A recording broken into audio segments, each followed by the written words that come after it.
Hi friends, welcome back. ఈరోజు అయితే నేను బ్లాక్ ఫారెస్ట్ కేక్ ఐసింగ్ అనేది చూపిస్తాను. ఇది వచ్చేసి నా బెస్ట్ సెల్లర్.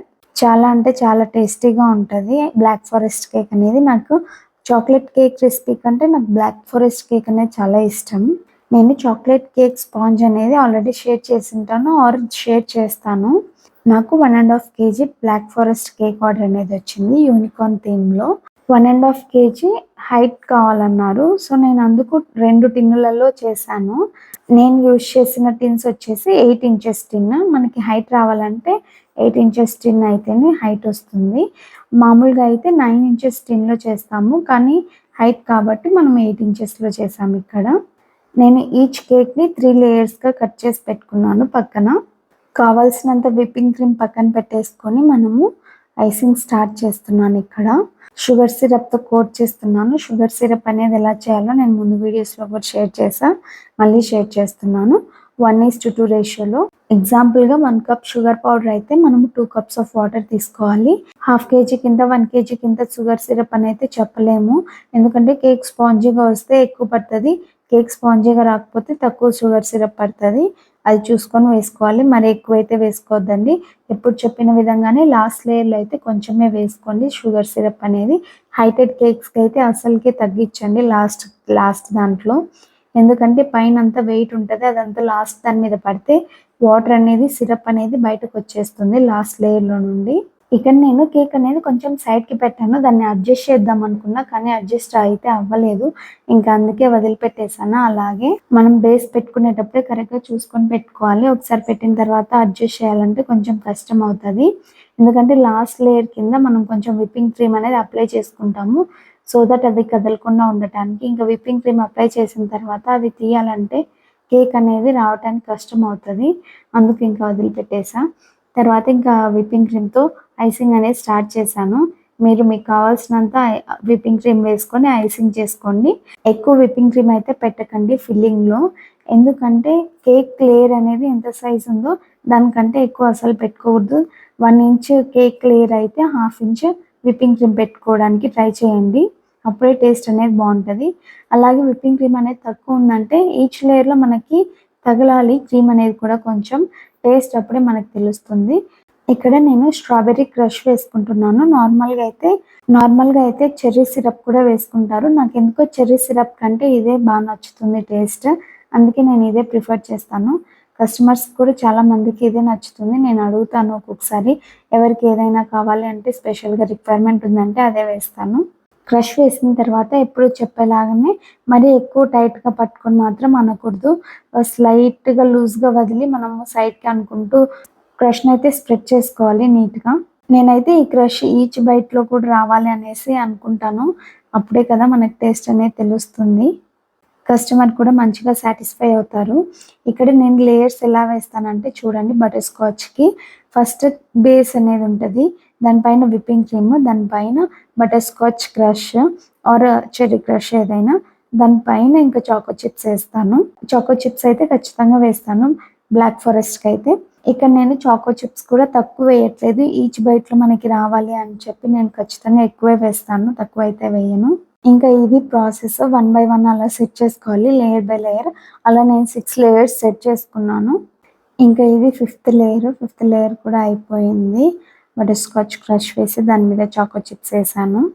ఈ లాస్ట్ లేయర్లో కూడా నేను బటర్ స్కాచ్ క్రష్ వేస్తాను, అలాగే చాకో చిప్స్ కూడా వేస్తాను. అది ఎలా సెట్ చేస్తానో కూడా చూడండి, ఎందుకంటే లాస్ట్ లేయర్ అయినా ఫస్ట్ లేయర్ అయినా మనకు తెలియాలి కదా టేస్ట్, అందుకు నేను అలా సెట్ చేస్తాను. చూడండి, షుగర్ సిరప్ వేసేసిన తర్వాత ఇంకా దాని మీద క్రష్ అనేది వేస్తున్నాను. ఇది కూడా నీట్గా స్ప్రెడ్ చేసుకోవాలి. మనము విప్పింగ్ క్రీమ్ మీదైనా వేసుకోవచ్చు క్రష్ అనేది, కానీ నాకు ఎందుకో బేస్ మీద వేస్తేనే నాకు టేస్టీగా అనిపిస్తుంది. మళ్ళీ క్రీమ్ పైన వేస్తే అది కొంచెం కలర్ తెలుస్తుందేమో పైన ఐసింగ్ ఫినిషింగ్ చేసేటప్పుడు అని చెప్పి నేను ఎప్పుడు ఇలాగే చేస్తాను. ఇది హైటెడ్ కేక్ కాబట్టి ఖచ్చితంగా క్రమ్ కోట్ చేసుకొని ఫ్రిడ్జ్లో సెట్ చేసుకోవాలి, అప్పుడే మనకి కేక్ అనేది స్టాండర్డ్గా ఉంటుంది, లేకపోతే స్టాండర్డ్గా ఉండదు, కింద పడిపోవడం అలా ఉంటుంది. ఎక్కడికైనా లాంగ్ డిస్టెన్స్కి వెళ్ళాలి అంటే ఖచ్చితంగా క్రమ్ కోట్ చేసుకొని ఫ్రిడ్జ్లో పెట్టుకోండి. క్రమ్ కోట్ అంటే ఏంటి అనేది నేను ప్రీవియస్ వీడియోలో ఆల్రెడీ షేర్ చేశాను, చూడకపోతే వెళ్ళి చూడండి. తర్వాత ఇంకా లాస్ట్ లేయర్లో నేను ఐసింగ్ చేసేసుకుంటున్నాను ఫైనల్ ఫినిషింగ్. ఇక్కడ మీరు గమనించారంటేనా నేను టర్న్ టేబుల్‌ని రొటేట్ చేస్తూ ఐసింగ్ చేస్తున్నాను. ఖచ్చితంగా మీరు ఐసింగ్ చేసేటప్పుడు టర్న్ టేబుల్‌ని అయితే రొటేట్ చేస్తూ ఉండండి. అప్పుడే ఈజీగా వర్క్ అవుతది. లేకపోతే ఎంతసేపున్నా మనం హ్యాండ్ తిప్పాలంటే మన హ్యాండ్‌కి అనేది పెయిన్ వస్తుంది. ఇదంతా ప్రాక్టీస్ మీదే వస్తుంది. ప్రాక్టీస్ చేస్తే ఖచ్చితంగా వస్తుంది ఎవరికైనా. ట్రై చేసేవాళ్ళు, కొత్తగా బేకింగ్ స్టార్ట్ చేయాలనుకున్న వాళ్ళు ఈజీగా స్టార్ట్ చేయొచ్చు ఇంట్లోనే. ఇవి టిప్స్ అండ్ ట్రిక్స్ యూజ్ చేసి ఖచ్చితంగా స్టార్ట్ చేయండి. నేనైతే క్రమ్ కోట్ చేసేసుకొని ఆల్రెడీ ఫ్రిడ్జ్‌లో సెట్ చేసుకున్నాను. అదైతే నేను వీడియో షేర్ చేయలేదు. మీరైతే ఖచ్చితంగా ఫ్రిడ్జ్‌లో ఒక హాఫ్ అన్ అవర్ అన్నా పెట్టుకోండి. నాకు కస్టమర్ ఇచ్చిన కేక్ ఆర్డర్‌లో ఈ కలరే ఉంది, బ్లూ కలర్. అందుకే నేను జెల్ కలర్ యూజ్ చేసి ఇంకా విప్పింగ్ క్రీమ్‌లో నేను ఇలా కలర్ తెచ్చుకున్నాను. తర్వాత దాన్ని నీట్‌గా ఐసింగ్ చేసుకోవాలి మనము. పైన లేయరే పెట్టేసుకొని దాన్ని కొంచెం కొంచెం సైడ్‌కి అనుకుంటా మనం సైడ్స్ కూడా తెచ్చేసుకోవాలి. మీరు గమనించినట్లయితే నేను పైన లేయర్‌లో మరీ ఎక్కువ తీసుకోలేదు విప్పింగ్ క్రీమ్ అయితే. కొంచెం తీసుకొని దాన్ని అడ్జస్ట్ చేద్దామని చూస్తున్నాను. అందుకే ఎక్కువ తీసుకోలేదు. కస్టమర్ అయితే తక్కువ విప్పింగ్ క్రీమే అడిగారు. సో దట్ నేను ఎక్కువైతే పెట్టాలనుకోలేదు. ఎక్కువ పెడితేనేమో ఈజీగా అయిపోతుంది ఫినిషింగ్ అనేది. కానీ కస్టమర్ రిక్వైర్మెంట్ ప్రకారం మనం చేయాలి కాబట్టి ఇంక నేను కొంచెం కొంచెం తీసుకొని దాన్ని ఫినిషింగ్ చేస్తున్నాను. ఇదైతే ఫాస్ట్ ఫార్వర్డ్‌లో పెడతాను చూసేయండి. నేను పైన ఈజీగా సర్కిల్ డిజైన్ ఇచ్చుకుంటున్నాను. ఒకసారి చూడండి నేను ప్యాలెట్ నైఫ్ ఎలా పట్టుకుంటున్నాను అనేది. కొంచెం మంచిగా రాకపోతే మళ్ళీ అడ్జస్ట్ చేసుకుంటున్నాను ప్యాలెట్ నైఫ్‌తో రౌండ్‌ని. మనకి ఏదైనా నచ్చినంత వరకు మనం దాన్ని వదలకూడదు. మనకు నచ్చితేనే అది కస్టమర్స్‌కి నచ్చుతుందనేది గుర్తుపెట్టుకోవాలి మనము. నాకు ముందు వేసింది రౌండ్ అంతగా నచ్చలేదు సర్కిల్ పైన. అందుకు మళ్ళీ నీట్‌గా వేశాను అదైతే మాత్రం. ఇంకా నేను సైడ్స్‌కనేది ఇలా జిగ్‌జాగ్ ప్యాటర్న్ ఇస్తున్నాను. మనకి అన్‌ఈవెన్‌గా ఉన్నా కూడా తెలీదు ఇలా జిగ్‌జాగ్ ప్యాటర్న్ అనేది ఇచ్చుకుంటే. ఎవరికైనా ఐసింగ్ అనేది మంచిగా రాకపోతే ఇలా ట్రై చేయండి. నేనిక్కడ కస్టమర్ రిక్వైర్మెంట్ ఉంది కాబట్టి నేను ఇలా ఇస్తున్నాను. నాకు కూడా ఇలా జిగ్‌జాగ్ ప్యాటర్న్ అంటే చాలా ఇష్టము. షేప్ అనేది ప్లెయిన్‌గా తెలియకోకుండా కేక్ మనకి ఇలా డిఫరెంట్‌గా కొంచెం ఏదో డిజైన్ లాగా అనిపిస్తుంది కేక్ అనేది. యూనికార్న్ థీమ్ అని చెప్పాను కదా స్టార్టింగ్‌లోనే. ఇదొచ్చేసి ఎడిబుల్ ప్రింట్. మనకి ఎక్కడైనా షాప్స్‌లో అవైలబుల్‌లో ఉంటే తెచ్చుకోవచ్చు. నార్మల్‌గా బేకరీ మెటీరియల్ షాప్‌లోనే ఉంటది. లేకపోతే బేకరీస్‌లో అయినా అవైలబుల్‌లో ఉంటది.